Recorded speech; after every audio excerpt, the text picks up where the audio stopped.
by providing you a brief introduction to Java technology. So, what is Java?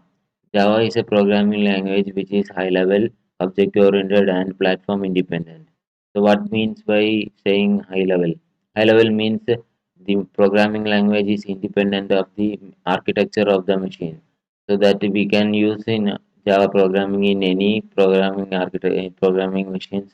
It can be used across any machines. It is independent of the hardware. Next thing which you need to mention about Java is platform independent. So platform independent means Java can be used across various operating systems such as Linux, Mac, or Windows. Any of the operating system we can use the Linux. We can use the Java programming language. Next thing which we need to mention about Java is a object-oriented programming language, which means that Java follows the object-oriented principles such as abstraction, inheritance, polymorphism. All these principles are followed by the Java programming language. And next thing which you need to mention about Java is Java was introduced in 1995, and Java's father of Java is also known as James Gosling. And next thing which you need to mention about Java is used across billions of devices.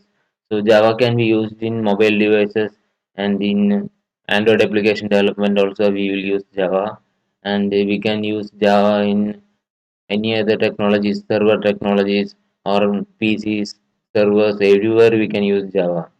Next thing which you need to mention about Java is according to various surveys as per as 2021, Java is found out to be in top three programming languages. So Java is found in among top three programming languages. Next thing which you need to mention about Java is its slogan: "Write once, run anywhere." So once we write a program in Java, we can run it in any machines. Next, we'll discuss about Java's distributions. So various distributions which are provided by the Java community. The first one is the Java Standard Edition. In this lecture and in this course, we will discuss about Java Standard Edition, which is the standard edition and which is the Java development kit provided by the Oracle JDK community. We will use that feature, and we will throughout this lecture we will be focusing on Java Standard Edition. Next distribution of Java is Java Enterprise Edition, which is used to develop enterprise applications, which is used in servers and web application development.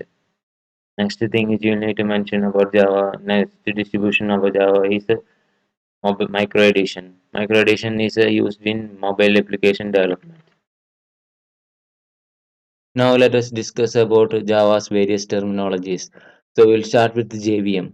JVM stands for Java Virtual Machine. It is the virtual machine on which our system will execute our program. So the JVM in any device which is able to set up a JVM, in those devices we will be able to run our Java application. So if it is a mobile device or any operating system, any servers or anywhere we are able to set up a JVM, in those JVM we will be able to run our Java application.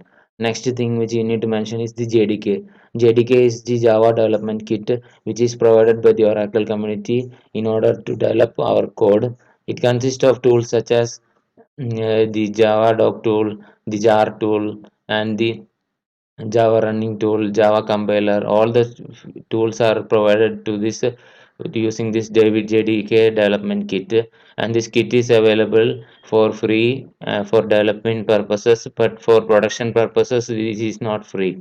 So let us go to the next topic. Next topic is JRE. JRE stands for Java Runtime Environment. It is a runtime environment in which our Java will be executed. It is a set of JVM. It is consist of JVM and other libraries which supports the execution of our program. The next thing which we need to mention here is the JR Java Archive format. The Java Archive format is a format in which we will be distributing our code. Once we done developing our code, we will package our code into jar files, and then we will distribute this code using jar files. So this jar, in order to run a program or run a external library, we need to import our jar file into our build path. We will explain about build path and jar files in a later lecture.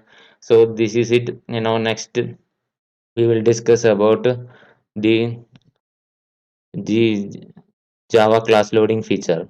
So the class loading feature is a important feature which we need to understand in Java. So first of all, before understanding class loading, first we'll consider how a program will execute in Java. So first, in order to execute a program, first we need to write a program in .java files. So if Java consists of various features, constructs such as classes, interfaces, annotations, these all will be written into a class file, a .java file, and this .java file will be later compiled using a Java compiler, and then this .java file will be converted into a .class file. This class file also known as bytecode in Java. So this bytecode means .class file, and later, this bytecode will be converted into machine code with the help of a compiler, a running interpreter. So this is how a Java program will execute, and the class loading process happens when these classes which we written in the Java files is loaded into the memory. This process is called as the class loading process. Now let us discuss about the tools which are required for Java development. So the first and the foremost tool which is required is the JDK. JDK can be downloaded from the Oracle website or the OpenJDK community website, and it consists of all the libraries and the tools which are required for the developing of our code. So that is it for JDK. And now once you download, I will provide the link for downloading the JDK from the Oracle website. Now next discuss about the various integration development environments which are provided, which are commonly known as IDEs. These IDEs provides us with lots of features such as code completion, auto import. All those features are available in the IDEs. So in this tutorial, we will be focusing on Eclipse IDE, and I will be providing a link to download this Eclipse from their repository. Next, we will discuss about other IDEs also. The other IDEs such as IntelliJ IDEA and NetBeans IDE. These IDEs are also provided, also has a lot of features, and I will prefer to use Eclipse IDE in this tutorial, but you can use any IDE to develop code. It is not necessary that we need to IDE also. Sometimes we can use the Notepad or Notepad++ software to develop our code, but the process of auto import and packaging our application and project structure, all the problems will come. So we'll be preferring to use a IDE in order to save our time and allow us to develop more code in a standard way. So thank you for watching this video. We will continue with the next lecture. Thank you.